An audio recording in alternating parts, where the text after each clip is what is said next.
of thinking she was the lucky one because she died. She had brain cancer. She died in a hospital. She was not murdered, but then her body was taken to our church, and I was there. It was in the middle of the night, wee hours of the morning, and they made me watch while they mutilated my sister's body. They put a knife in my hand, and I've wondered, like, how did they get me to do that? And I really felt guilty that I had cut my sister's body, but really, my dad just said, do it, and I did it. I mean, that's just how it was. Well, he gave you plenty of reasons to fear him. Oh yeah, so many reasons to fear him. Before I went to kindergarten, we had a cat that had kittens. And so, we loved the little kittens. And they made us stand at the side of the house while they, in a ritualistic way, killed our kittens. They threw the kitten at the house, and they had water there to drown kittens. I mean, these were several different kittens, but we had to stand for a long time watching our kittens die. And then they said the same thing will happen to you if you tell about the abuse. And you blocked these memories out for until I was 37. So when I was first remembering my abuse, I kept having this image of my body as an adult being thrown at a wall, and I couldn't understand what that was about. But eventually I realized it was the kittens being thrown at a wall. I experienced another ritualistic event with witnessing a black man murdered on a cross. I was about 8 years old, being in my gas station wagon, my mom and dad in front, and I call him Dr. D in the back seat with me. And then we went to this shack out in the country, and the man let us into his house. There were 2 women, and there was another little girl who was just my size. The man knew us. I knew my father. He let us in, and then when he did, a gun was pointed at his head, and then the man was put tied to the cross, and a gun was held at my head, and a gun was held at the little girl's head, and then 8mm camera. It was my mom took footage of it, and apparently the kind of people who like to see films of black men being murdered also like to see little girls without clothes on, because I was made to do something to that man while he was on the cross. He was told that if he would go along with it and pretend to die willingly like Jesus Christ did, that the little girl wouldn't be killed. And so he did. But then as soon as he died, as soon as his last breath, then the gun went off and the little girl was killed. And the gun was at your head as well. There was a gun at my head, but it was taken away at that point, and I was told, to leave. My mom grabbed my hand up and was supposed to leave because they set the shack on fire. And so I remember that I did not want to leave with the bad people. I wanted to stay with the good people and die. I knew I would die. The women were tied up in the kitchen area of it, and one of the women called out to me and said, "Little girl, you go and you tell what happened." And I used to think the woman was saying, "Tell what happened to me, tell what happened to us."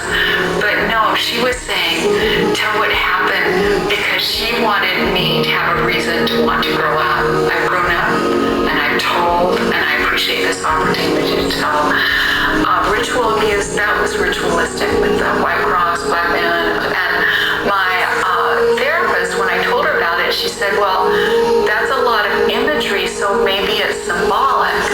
So that night, I have cousins with similar memories, so I called one of my cousins, and I told him what happened, and I said, "Did that happen to you?" And he said, "The black men I saw crucified were homeless.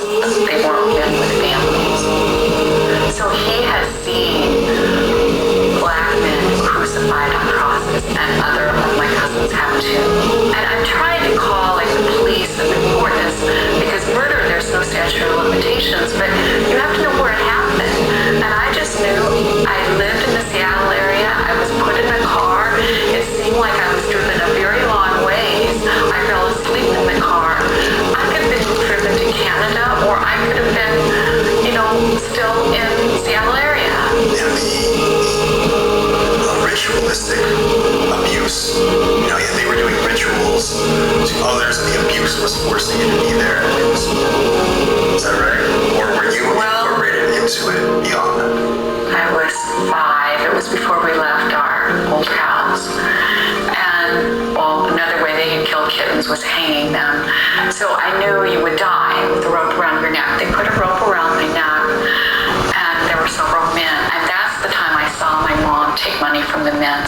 sex trafficking as well as, but it's ritualistic in that there were several men and they would pass me from one man to the next, and I wouldn't know if he would drop me and then I would die.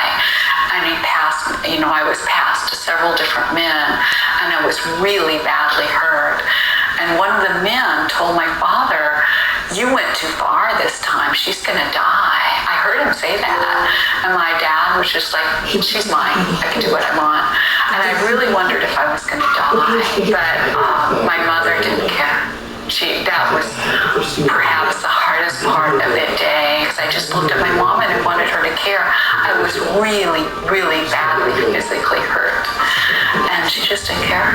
And that's when I tell about my abuse, I really want survivors to know that the emotional abuse was as bad as any of it. So I don't want survivors to compare what happened to me, what happened to them, because maybe theirs was emotional, maybe it was psychological, maybe it was a one-time instant, and that still can affect you deeply. Do you blame the people in your life for not seeing the signs that you were being abused when you were being abused? I didn't show any signs of abuse. I was the best dressed kid in class. I mean, my mom would make my clothes. I mean, I looked like I was very well nourished, and so we looked like the perfect family. We went to church all the time. The only way you're going to detect the kind of abuse I experienced with such intelligent and evil parents as I had is through investigations. Do you think that people are born evil, or do you think they become evil? I know for a fact they were abused, and so they did the same thing that was done to them. One way I know that my mother was abused by her father is I saw my mother have sex with my maternal grandfather. It happened enough that he would go into my mother's bedroom with him, and they would give me chocolate chip cookie dough, and so that would be to distract me, so I would eat the chocolate chip cookie dough. But one time they had me come in. My grandfather had me come in and abused me, and my mother's reaction, instead of being protective, she beat me after that was over, because she said, "I'm his only special little girl." That's trauma on trauma. So far beyond what a mother would do. And people wonder why someone might repress these. Yes, it was to stay alive, yeah. In your documentary, it was even mentioned that a lot of times when children do experience abuse, especially abuse from a guardian figure, the only way for them to cope and survive when they're relying on that person to survive many times is to block out their memory. Yeah. And that happens all the time. It does. When did the abuse eventually stop? It didn't end when I was a teenager. It continued to where I was a young adult. Did you have trouble remembering those memories that had continued into adulthood? I had trouble sharing the fact that happened. They could get me in a hypnotic state. And they did that when I was a child. And they but they could get me in this state, so they could keep getting me in this state later and into my young adulthood. But why it quit happening was because I started becoming my own person. I mean, the way I was raised, I had no sense of personhood. And I started seeing that I could make decisions. I was making important decisions as a social worker. And I started trusting myself. Do you remember the moment when you first realized that you had these memories, that this part of your life that kind of seemed like a void in terms of your memories, they actually had all these colorful images attached to them? I was not the first one in my extended family to remember. So I had an aunt and 3 cousins with similar memories. And she talked to my parents. My parents had come to visit me, and I lived in the same city as my aunt. So I said, "Well, how did your visit go?" And they said, "Oh, well, we think she's crazy. We're never going to see her again." They said she thinks she was sexually abused by her grandmother, my father said by her grandmother. So when my parents left, I contacted my aunt and said, would you be willing to meet with me? So we met. She told me I had witnessed abuse. And when she said that, I knew it was true. There was a part of me that just went, yeah, that happened. And so then I went to, I was in counseling with my ex-husband. We were in marriage counseling at the time. And so I stayed with that same counselor, and she said, well, just journal, just write down anything you remember from your childhood, no matter how benign, just anything. And so I started doing that. I was just in my living room alone, sitting on the couch, and I was looking at the wall across from me, and I saw a man's hand presented to them, even if they knew it would end up hurting them.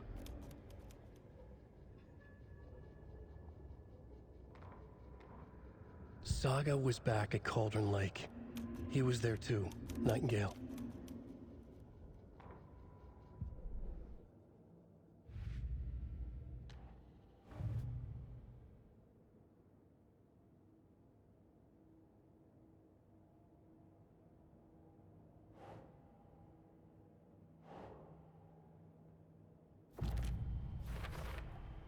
We're dealing with an organized group of killers, not a lone serial killer.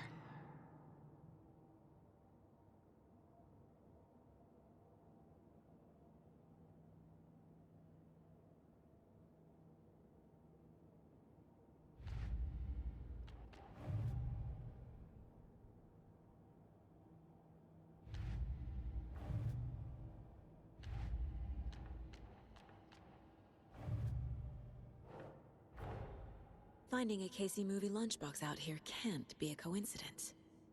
Another message?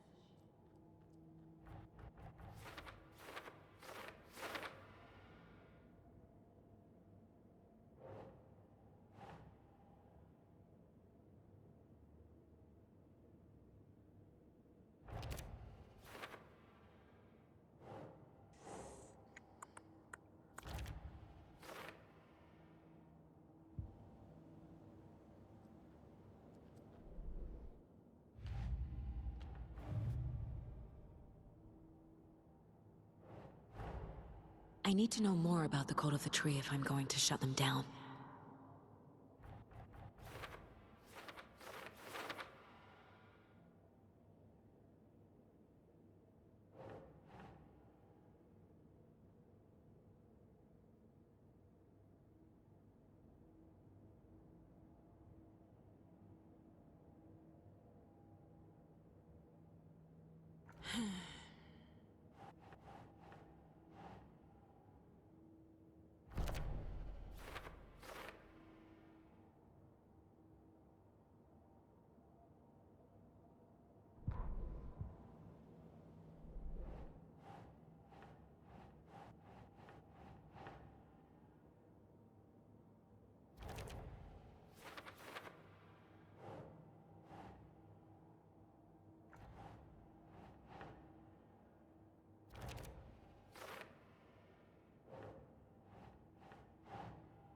Ugh.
The Mile High Strangler case.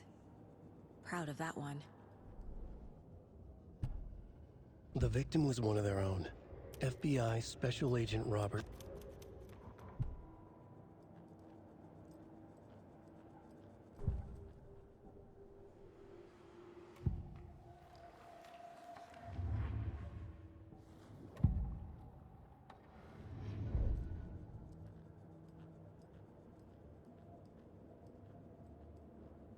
Casey's favorite brand. Tastes terrible.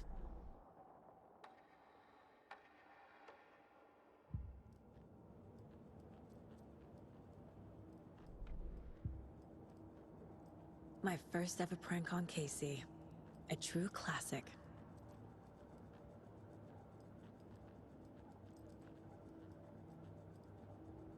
This mug always cheers me up.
Can't be opened on this side.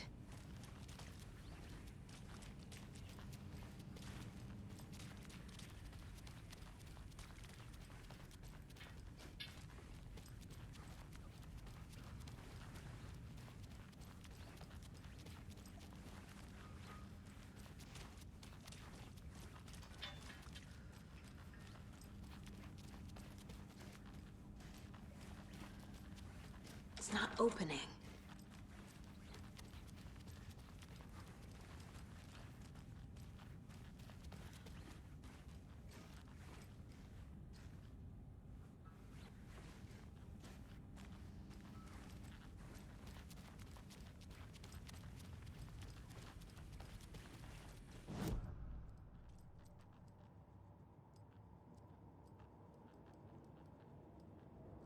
Mom may be gone, but whenever I read this, I feel like she's still here.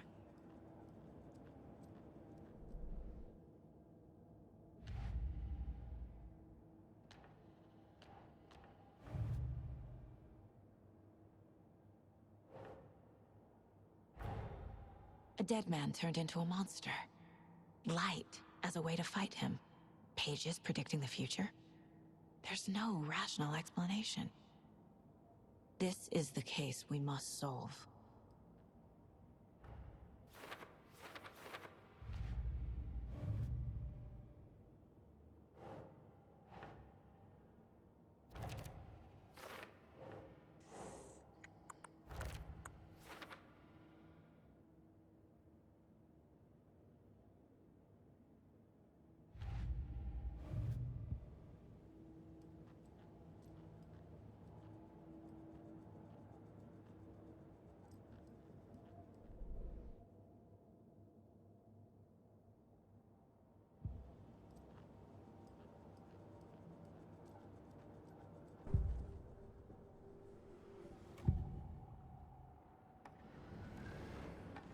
Agent Nightingale has been MIA for 13 years.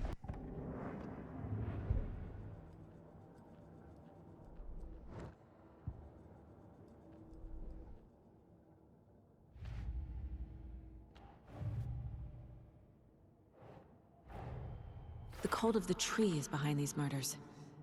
This case just became much more complicated. I'll need to start a new file. But it's my first cult case. Exciting.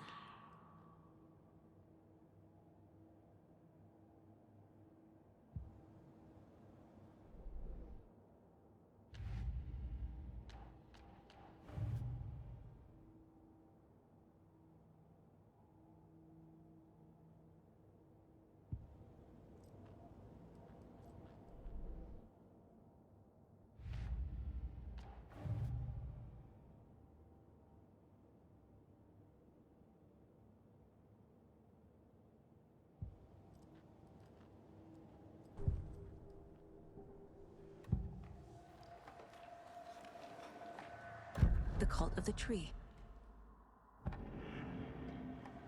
The Bookers were at Cauldron Lake.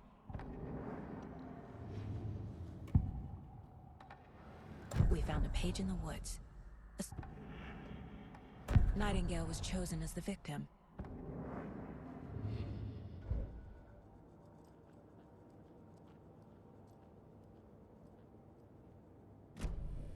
The page places Nightingale back at Cauldron Lake.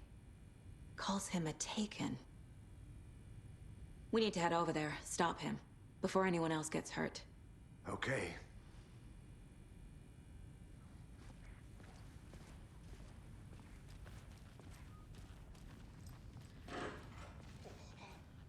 We heard gunshots. Y'all okay? Did you get spooked by the bodies? Sheriff Breaker disappeared. Nightingale turned into some sort of a monster, and there are offices down. You two handle things here. We need to get back to Cauldron Lake immediately. Fuck me. That's terrible. We'll do what we can, man.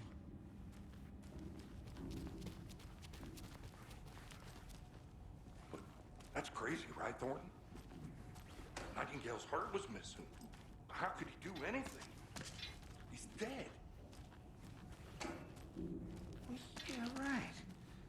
Well, that's all crazy talk. Monsters aren't real, and... What do you mean? The sheriff disappeared. Like poof? He's gone like magic? Magic's not real. Magic's not real. Right, Mulligan? No, Thornton. Monsters aren't real, and magic's definitely not real. I knew that.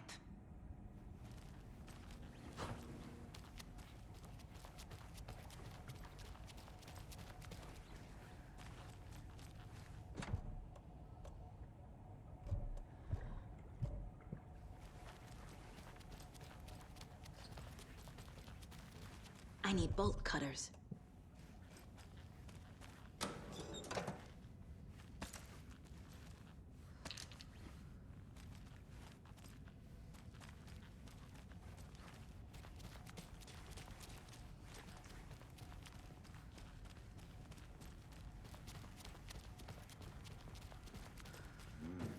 They're a fine pair.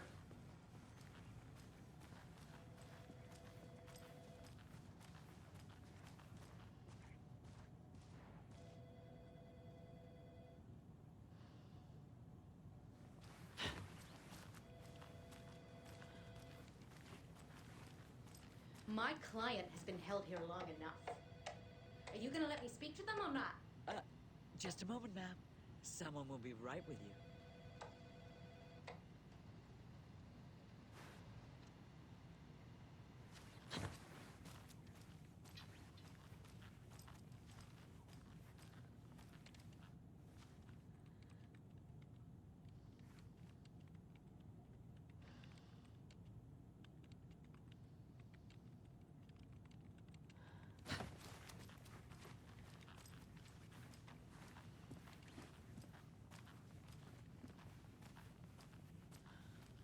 It's not opening.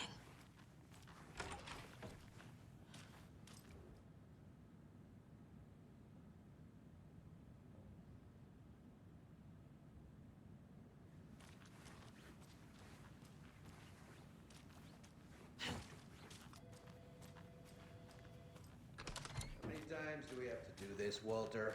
Huh? I'm at my wit's end. I want out! Something bad's going down. I can feel it. Let me out! Do you think I like throwing you in jail every other day?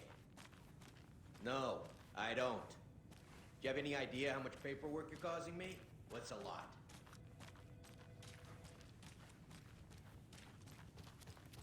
You can sit here and stew for a while. Think about your life choices, buddy.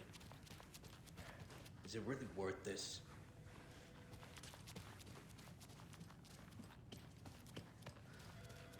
Good day.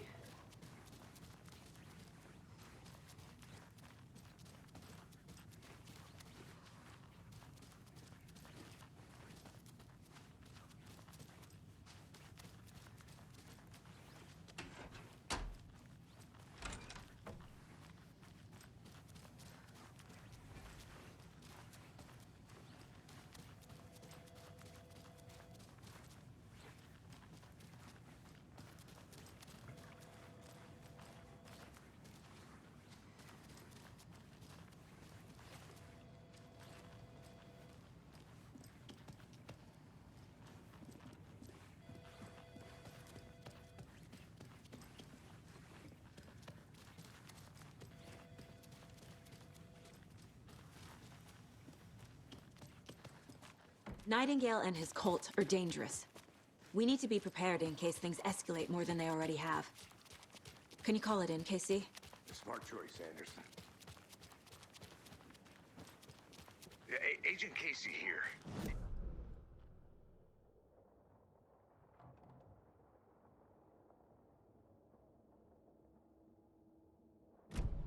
Think we'll actually find Nightingale at the lake? The pages haven't been wrong yet. We can't assume the person writing these pages isn't playing us. I agree. But it's our best lead. I'm gonna take a quick look around. Meet you back at the car. See you in a bit.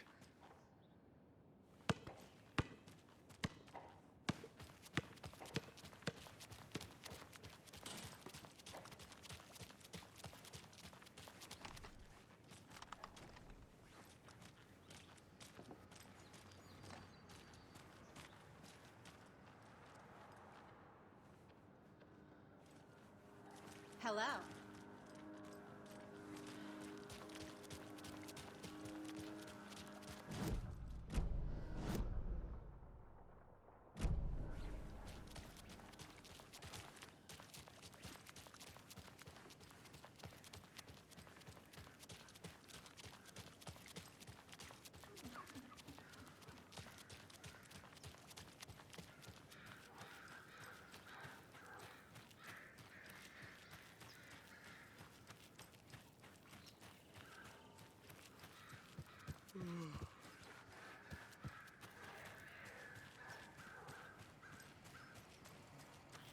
It's so quiet here. Now, why'd you go and do that? Stomping around like that and scaring the poor little things.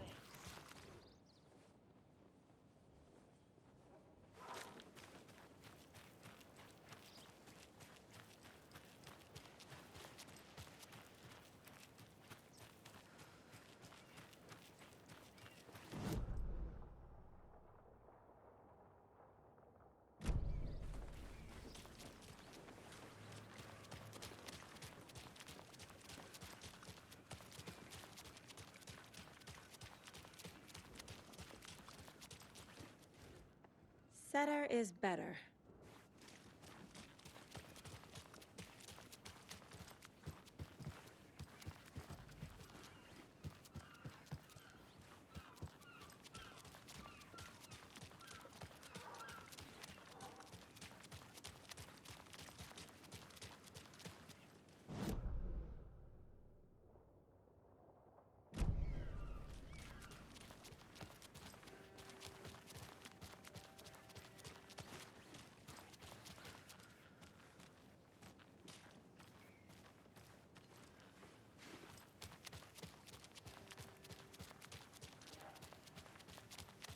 I need something to cut this. Good afternoon.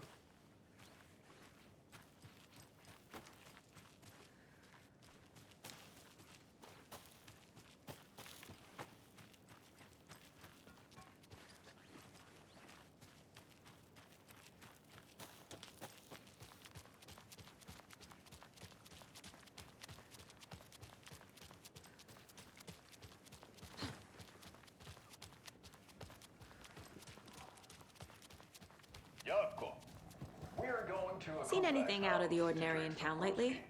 Suspicious people in deer masks? No one's suspicious. But soon enough, there'll be lots of happy people wearing deer masks for Deerfest. Practically everyone will be wearing one. Good to know. So, Rose, help me out. How do you think we know each other? We all know each other around here. It's been a while, but I never forget a face. Or a coffee order. Guess I just have one of those faces. Owlbear's a traditional Finnish lager, and we drink it the Finnish way. At the bar while actively avoiding small talk with strangers. Getting blackout drunk on a boat during midsummer and trying not to drown. In the sauna, using your beer can to hide your big belly from wondering eyes. Partaking in the Finnish tradition of kalsarikännit, drinking it. Going out. It's all sad. We're going to a guy's house to drink some fruit juice. Are you coming?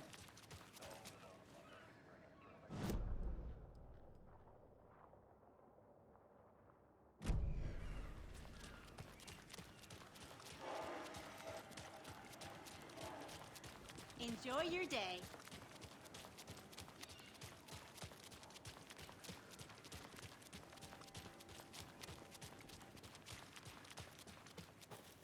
Did you check out the town, Anderson? Just getting my bearings. Ready to go? Waiting on you. So what's good here? Any nice restaurants? I'm a bit of a foodie. Well, the restaurants and shops in town are closed at the moment, unfortunately. They'll have a grand reopening right after Deerfest, though. So if you're Take care around now. to land. Oh, I don't think I am. Whatever Deerfest even is. Like this.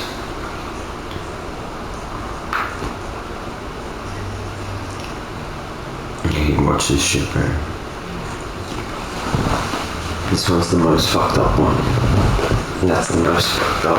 That people wouldn't even have the fucking concept of a one, or like, people wouldn't even have the faintest fucking clue about this. Turn that shit up. Is it playing?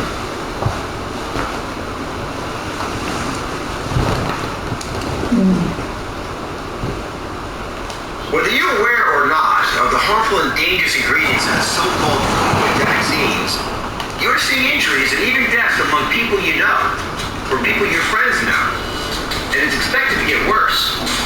If the effects of the 5G towers are interfacing with the nanoparticles in these shots and now in your bodies, Can I use your YouTube or something? I'm just gonna look up and see where's the... Oh, here, you can take this too. developed years ago. All you have to do is explore in there. But the mainstream media or your elected official will not report on it. It's still actually occurring. We meditate. That's a hard pill to I'm just gonna look up where the bolt cutters are in this. If what I'm saying is true, then that's just plain evil, is it not? Is this simply evil or just evil behavior expressed? Either way, anyone who would deliberately and knowingly create a bioweapon and mandate an injection into adults, and not 5-year-olds, if they can publicly do this to children, what else are these elites capable of doing to them behind closed doors? This brings me to the topic of the show that may explain this. Alright, go inside the... But prepare yourself, because the nature of this content is explicit and contains... You can just listen to it, bro. You don't have to, like, just do it. Hitler, Mao, or Stalin did has been part of our history. Alright, go right. Go left, sorry, into the end. Oh, it's the lodge. We're going in the lodge. If their immunity kill shot continues. Billions. This is insane. Who are they? More so, what are they? And why are they so committed to creating hell on Earth? Get ready to find out, for we are about to dive deep into a world of SRA, satanic ritual abuse. Welcome to Frequency Wars, the next revolution. The time to defy the bondage is now. Humanity Network presents Frequency Wars, explosive new series that examines contentious subject matter pursuing us beyond our 5 senses. This weekly series discovers the intricacies of opposing issues. Status quo. So we now know who, when, and what was created for this pandemic.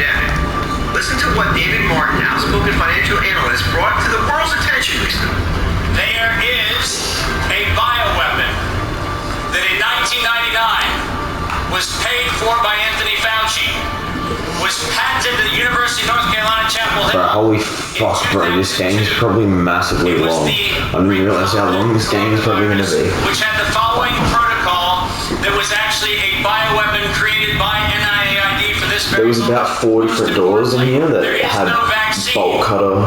There's a bioweapon that is being injected, which was engineered, and I want you to read this on the screen behind me because... No, I'm done with this. Participation in abuse and murder, even to forced eating of flesh, excrement, and other hard material. As incomprehensible as this sounds, it is well organized, and often by the pillars in local communities with the support of chosen key people in local police departments, judgeships, This is probably the most fucked up one. Like, this is probably the most fucked up one you could probably listen to. All in the name of their So god, just be prepared. This one's probably the most fucked up. whether you believe in Satan or not, they do. And the evil acts Yeah, whether you believe in Satan or not, they do. What raising a satanic family is not good. Not counting the children who disappear or are being bred simply to be killed in the most inhuman way possible for sacrifice. Their black masses and rituals are held at different times during the week, month, or year. In fact, the manual lists Bro, whether you believe in Satan or not, they do. a calendar for Satanists, and sacrifices and even celebrations. One of the biggest celebrations this week is the build-up to the Halloween. It's hard to believe what you will hear actually occurs every Halloween to children around the world for as long as we can imagine. To do this to children? Has satanic ritual abuse infiltrated our top offices? Yeah, well, you know what I found out? Halloween's all about? That's what Halloween's all about. Halloween is actually so that you can get that they can make kids put them in disguises so you don't know which kid is yours, and then you don't realize when one goes missing. Yeah. That's why they made Halloween, so that it's easier to take kids. Yeah, 100%. That's what I told you that. Did you? Did you say it was easy to take kids? I told Renee. I said, because kids are out on the street, visual without but their let me tell you some real and shit. they're getting fucking snatched up. It's like that movie I just recently No, but let me tell you in The general, bro, fuck just Halloween, the Maui fires were about stolen kids, because they stole so many kids from Maui in Hawaii, they had to fucking blow it up to cover it up. Do you see what I mean? They had to like pretend that they killed like 100 kids in a fire, instead of that they all got taken and fucking to the fucking satanic cults. WikiLeaks, Pizzagate, and the Clinton emails. You remember? But what else are you saying? What else are you saying besides? For the most part, at least most besides Halloween? on the worldwide You're saying something about Halloween? But nevertheless, Oh, because kids are out on the street and it's fucking easy to take in. Yeah, exactly. And like people, Well, it's just easy people can for just one to go dress up. missing, People yeah. can just dress up and take them, and you think you're walking with your mum. And then they get fucking taken in a van because someone's wearing a fucking ghost costume. They can't see the And they're face 4 of years this old. random fucking And they're 4 years old and they don't know who they're going with because everyone's in a mask. They don't know who their parent is either. That's what I'm saying. They can manipulate it in certain ways, bro. Fucking Satan. It's to confuse everyone's identity and shit as well, too.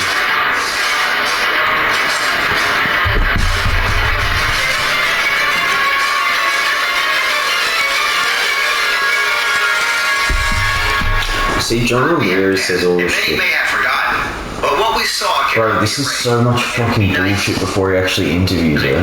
satanic torture. I mean, throughout your life, you experienced Oh, okay, he's talking to one chick. What button do I have to press? This is so long, bro. Holy shit. What button do I have to press? Is this just music? Yeah, this is just the music we got, and these are the 2 TV shows we got. You can watch it. Watch it, yeah.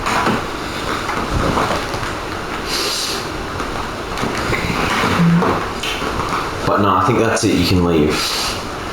You can look at, see if we've got any evidence. Just go to the cases,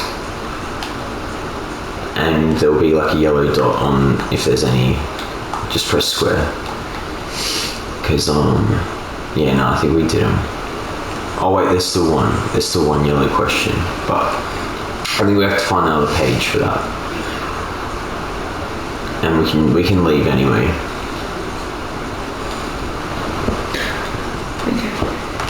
You just go into the car with your partner out the back, or out the front. Sorry, but have you explored everywhere in here? Yeah. Yeah. Oh, I'm not doing it. And what about this room? What about this chick? She's just hanging around. It's so weird, there's so many people around, but we still can't talk to that many. We can only talk to like one dude. I can't force it on me. See what? Bro, we better come back here and this is all open. Gotta find some keys, bro. But I appreciate the soundtrack. So we're going here? Ooh, newfangled pool table.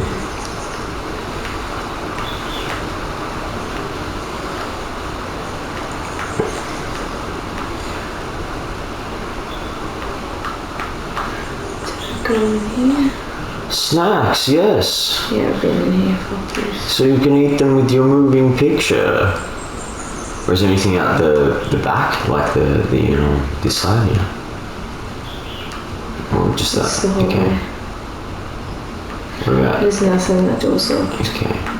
What about behind the desk? Yeah, Can you can you rob this Amish man?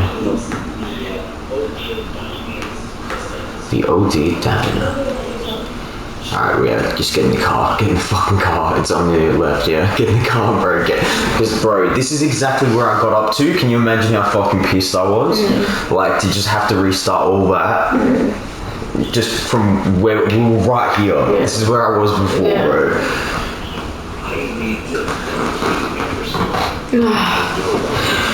Oh, my leg. It just feels dead. Yeah, look, I'm sorry, this is why this is fucking bullshit, because look, he talks to another chick for like half an hour, and then he finally talks to the chick, yeah. But this is a good interview though. See, look, it went for 50 minutes already, and then he finally started talking to her. But it's good, because the dude apparently, he's like, oh, I'm a Christian, like, he's just a news host, and then, bro, just listen, this is the most fucking... And you're going to know what goes on behind those walls. And what I'm going to say right at the beginning of this, that I only speak of my own experiences. So everything I tell you today is my truth and what I've witnessed and what I experienced and what I went through. How it feels for you to hear is nothing in comparison to how it feels for children to go through this. Nothing. You will never ever in your whole lifetime, unless you have been a survivor and a victim of satanic ritual abuse, you will never know what this feels like. So when you feel like turning away and not hearing what I'm about to say, I want you to imagine being 2, 3, 4, 5, 6, 7 years old and going through this. And joining us now is Jeanette Archer. She's a survivor of satanic ritual abuse, calling from... I'm sorry, because it's just the longest interview, bro. He does it two back to back. He interviewed somebody else before. Absolutely. So, this one's the most fucked up some one. videos earlier of and talking about this ritual satanic abuse that's occurring, and you've had some one-on-one experience. This could not be more appropriate for what we're playing. Which is horrific, and I've heard when people hear your story, it's just almost unbelievable for most. We're gonna find the part. Right now it's Halloween time, and I know Halloween's been a big triggering point for not just you, but people who have had this level of abuse in the past because of the satanic calendar rituals that they do during this holiday. Can you share? The writer of these pages knows what will happen. Because they're behind this, or because they can see what's coming. Impossible things are happening here. A world operating on different rules. I need to understand this strange logic. To see the clues. To solve the case.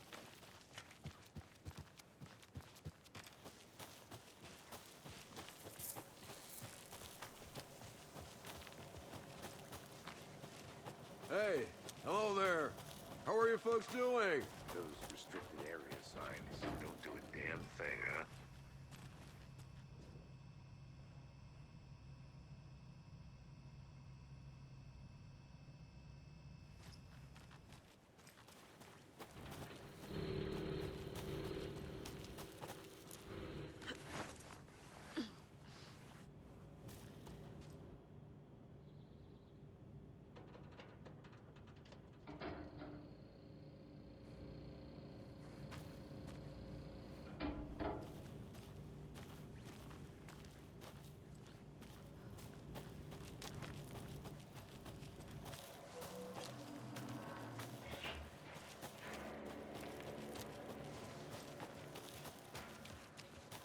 A lot of things about this case keep bothering me.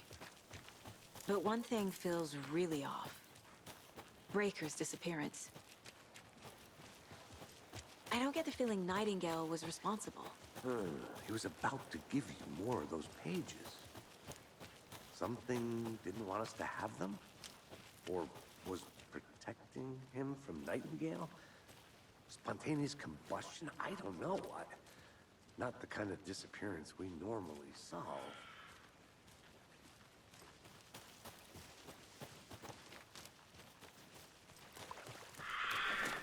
Our crime scene's drowning. I never minded rain. It feels like home. No sign of Nightingale. But the page did place him at Cauldron Lake, in an overlap. So how do we follow him there? Maybe something around here will tell us.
I'm getting flashbacks.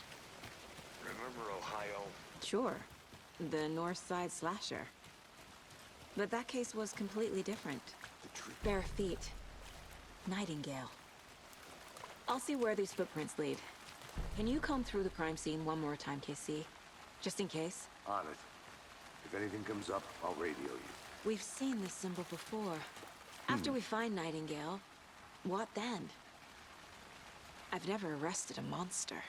I've watched you arrest plenty of monsters, Anderson. You know what I mean. Monsters. Light worked against him at the morgue. That might be the only way to stop him from hurting anyone else. Monsters? Overlaps? Rituals? What do you make of all of this? The killers are usually the ones performing the ritual, not the detective. Acting out their sick fantasy. They may be trying to get you involved, forcing you into their twisted world. But with dead men coming alive, the word ritual starts to have more weight behind it. We need to look around, learn what this ritual is.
Nah.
The tracks lead into the water.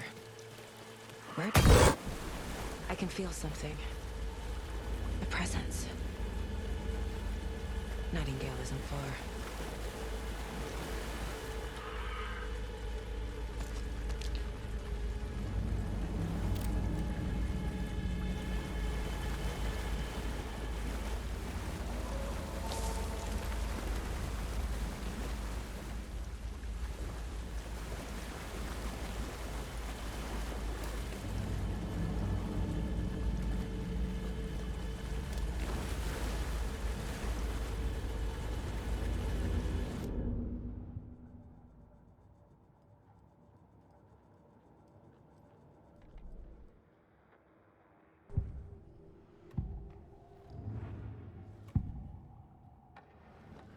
I know Nightingale is somewhere around Cauldron Lake. The tree was a threshold. This place and the dark place. You're in over your head. Next stop, Caldera Street Station. The threshold. Like a doorway. Leading to Nightingale. It's somehow connected to a tree. Witch's Ladle?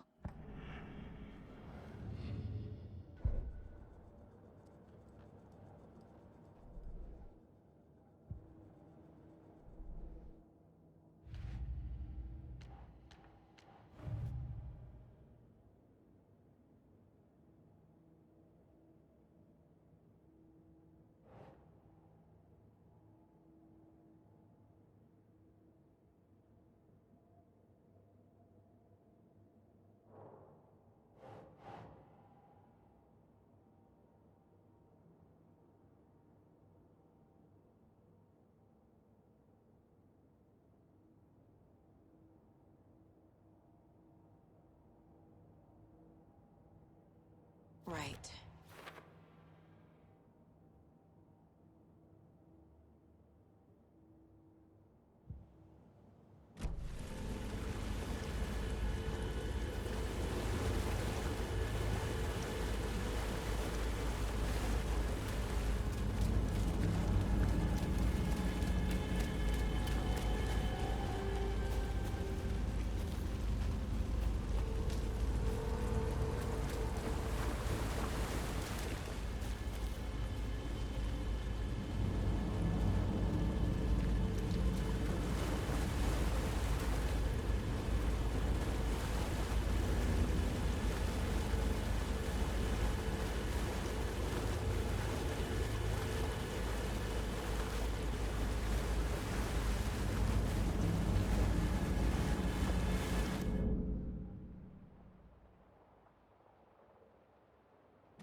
There's another lunchbox.